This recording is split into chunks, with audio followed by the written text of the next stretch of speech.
congratulate Miami. Their kids, they played great. Those guards are a handful. They can really, they're great shot makers. And, we had a lot of trouble guarding them. Their field goal percentages were outstanding. You don't see guards very often that combine to shoot, whatever, over 50%, especially on a lot of pull-ups. That's the shot that most people in the game don't want you to take. But they've got guys that have size and athleticism, and Wong and McGusty, they were a real handful for us defensively. And then offensively, I thought we moved it well. I thought we shot it well, especially from the perimeter. But again, we've had some issues with turnovers in this year during the season, and in a low possession game, that's a major problem. We had 15 turnovers, and that's just hard to overcome.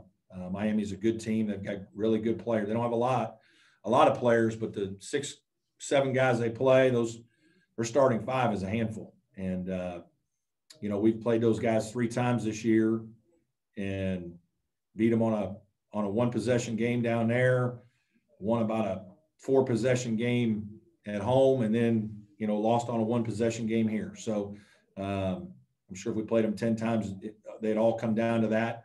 And they just were able to play a little bit better than we were today. Disappointing. Questions? Coach Trevor Gross from CUTigers.com. You were able to get the 2 big steals in the last 30 seconds. Were you happy with the look that you got for Honor, the short jumper? Yeah. Their guys were making a heck of a lot more shots that were difficult than that. And, at the end of the day, it didn't go in. That's basketball. Nick's the same guy that made a 25-footer at the buzzer to beat Georgia Tech. I mean, I'd take that shot every day. We had a nice little slip action, got him the ball in space, had some options if he didn't like what he saw. He took it to 8 or 10 feet and missed it. I mean, that's, it's a good look, but it didn't go. And obviously that's not what cost us. We had some other possessions that were poor. We panicked just a little bit at times. Midway through the second half. But yeah, that was, pretty good. And we executed late defensively with some trapping and some things to give us an opportunity when we got behind. Brad, this is Matt. Is it a little easier to take when you guys know that you're in a good spot as far as the NCAA tournament, and how do you get those guys to regroup? Yeah, yeah, because it is easier from the standpoint of, the NCAA tournament's the reward for your whole season. And it's been a heck of a season. Our guys have accomplished a lot so far. We obviously have, bigger goals in front of us. We wanted to do better here. We thought if we could, just get a win and get some momentum, we're looking forward to the next game. But so, yeah, we're still disappointed because we want to play well here. We want to do better. But, yeah, are we excited about Indianapolis and the NCAA tournament? Yes. Are we excited right now? No. But tomorrow when we wake up and we know that, looks like we're going to be in, that's awesome. And we get a couple of days to regroup and try to get ourselves ready to go, find out what's next, and we'll be excited and ready to roll when that opportunity presents itself. Brad, this is Dick Cox with Indy Sports and Cox Sports Broadcasting. You're going into uncharted waters now that they've never played the NCAA tournament in a bubble and this situation. What are your thoughts on that of going into kind of an unexpected situation? Well, it's the same for everybody. So that's just what it is. And we've had weird games all year. It's crazy playing in the ACC tournament with not too many folks up there and no bands and, all the pageantry that comes with it. So that part of it is, the part that is unfortunate is I've been to, some NCAA tournaments, and the last time we went, a couple of years back, an incredible experience when you go to your hotel and, your fan base is there and your band's there and everybody's cheering and patting you on the back, and then you win a game and it's unbelievable. You're not going to have any of that. Selection Sunday is going to be quarantined basically with our team. So even that's going to be different. But, you still get to say that you're participating and you know, you get a chance to compete at the highest level against the best teams in the country, and that's enough. You know, there'll be some what ifs, and you know, I've been through it, so I know what it's like. I feel bad they won't be able to experience all of that this year, but it's still a heck of an honor, and it's a reward for a job well done over the length of, you know, several months. Brad, this is Larry. Is the possession that maybe stings more than the one where Honor missed the runner, the one that, off the inbounds that went off of, I guess it went off of Hunter's hands? Yeah, we had a slip play set up that was open. It was going to be a layup, and Clyde just probably led him a little bit too much, and it went out of bounds. Yeah, that you know, that stings. You know, we tried for a layup play because you're deep, you know, you're behind and you're trying to score quick. And it was open. We didn't pull the trigger the right way, led him just a little bit too much, had the layup. And then, you know, I'm disappointed Amir didn't catch that last ball in the full court play. We've been practicing it. We had it in our pocket, and, you know, I'll be interested to see how he didn't catch that, because I thought it was a decent pass by Clyde. But that, you know, that's part of basketball. You're trying to execute under pressure. There were plenty of times guys made big plays. We executed our press. We've had a bunch of games all year where we have executed down the stretch and won a bunch of close games, making shots and making really good passes. But yes, that play was one that, you know, was open, and I know Clyde's our best passer that way. You know, he just missed him, but it happens. Hey, Brad, this is Will. After you got the steal there by Amir, and you got fortunate there by Alamir keeping the ball in, did you just call timeout there, just kind of calm everybody down and set it up and plan it out? Yeah, there's different sides. You know, I've done it all. Sometimes we let them play, you know, and you feel like you like what you see, or maybe there's a broken court or there's a matchup that you see that you just like, let's go attack that matchup. But in that scenario, it was broken. Our guys were kind of, you know, all over the place. You could tell there wasn't a lot of organization and structure, and it was kind of been a panicky situation, you know, anyway, leading up to that with all the other steals and turnovers and the way the game was going. So let's just call timeout, get our team settled, get exactly, you know, what we want.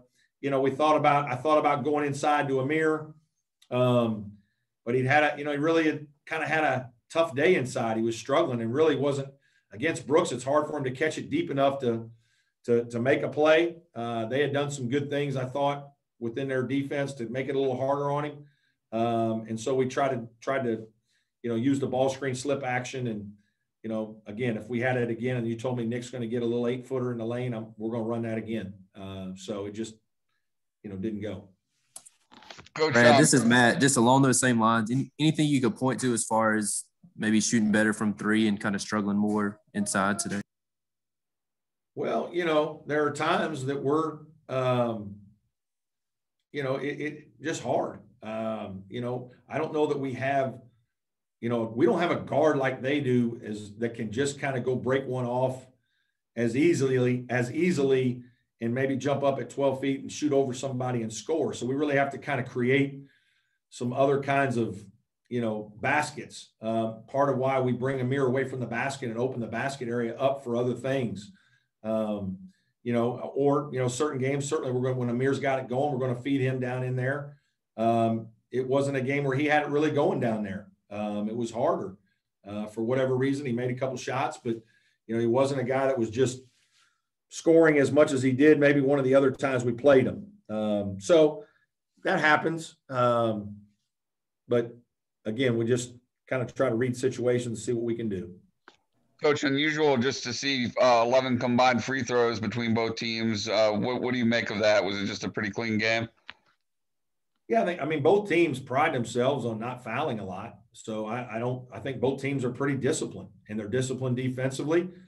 And it was a well officiated game, even on both sides. You know, I would have liked to have gotten a 5-second call on that out BOB. I'm going to count that off. But other than that, I thought the officials did a really good job. And let the kids play. And there's always going to be contact on a few plays, but by and large, you know, the game was clean. Both teams, I think, they're not, you know, out there playing haphazardly. There's pretty good defensive discipline on both teams' part, And, you know, that's why there weren't as many free throws. Probably have time for one or two more. Hey, Coach. So in your opening statement, you mentioned that their guards are really effective at getting to the basket and scoring, and in particular, Isaiah Wong. And in the 2 games before this, he was their leading scorer. So what was your game plan in trying to stop him, and why wasn't it as effective as you once thought? I mean, our game plan to stop him was just guard him well and make him take some tough shots. And he made a lot of tough shots. I don't think he got to the basket as much as you think he did. I think he made guarded shots, and he has some size over us. You know, it's hard. You can't just put Clyde on him, and then then if you're going to play Al or Nick, then they got to guard McGusty, and McGusty can do the same thing. So the fact that they've got multiple guys that can do that makes it hard. You know, and again, we're just try to keep him out of the paint, make him shoot a contested shot. It wasn't as effective as we'd like it to be, and then give those guys credit for making shots. And then, you know, Anthony Walker had a good game. He hit a couple threes and was 6 for 12. So, I mean, it was just one of those games where we did create some turnovers. They had 13 turnovers, but we had 15, which is too many in a low possession back and forth game. And give their kids credit. They jumped up and made some shots. Any more questions? Hey, Coach, it's David. You get another pause after 2 COVID pauses. Now it's either 8 or 9 days. How do you keep everybody sharp? Kind of what's your plan during this next lull? Yeah, it's funny. I thought about it. I would have liked to have won a couple just to stay here longer and keep us a little isolated, keep us practicing, keep us playing, keep us sharp, keep us executing. You know, I got to go back and think about it.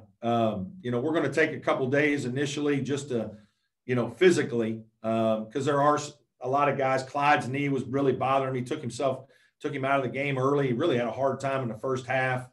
Couldn't really get his knee loose. It doesn't happen very often. It's probably happened 3 or 4 games this year. Excuse me.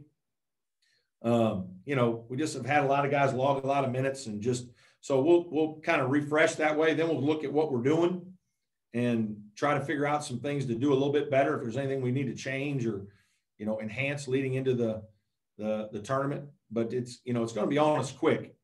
Selection Sunday is right around the corner, and we'll be traveling. So there'll be a bunch of things that we got to get in place for that as well. So we'll be busy, but we're going to, you know, learn from this film too as well.